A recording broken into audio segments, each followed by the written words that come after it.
আচ্ছা, শীতকালে চাষ করা যায় এরকম মাছ কি কি? সেই সব মাছ আমি শীতকালে চাষ করতে চাই যেসব মাছের রোগ ব্যাধি কম হবে এবং কি এই যে প্রাকৃতিক পরিবেশ একটু যদি বিপর্যয় ঘটে সেই ক্ষেত্রে আমার মাছ টিকে থাকবে, মাছের রোগ কম হবে এবং কি মাছের গ্রোথ ভালো পাবো। শীতের পরে যাতে মাছের দাম ভালো থাকে আমার অবশ্যই শীতের সময় মাছ রাখা উচিত।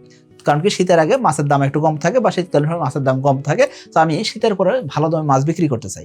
এই ক্ষেত্রে আপনি কোন কোন মাছ চাষ করতে পারেন? দেখুন, শীতকালীন সময় তেলাপিয়া মাছের রেজাল্ট আপনি ভালো পাবেন।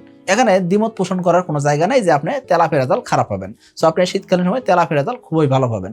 দ্বিতীয়ত এই মাছের রেজাল্ট ভালো পাবেন সেটা কি, আপনি কার্পো মাছের রেজাল্ট ভালো পাবেন।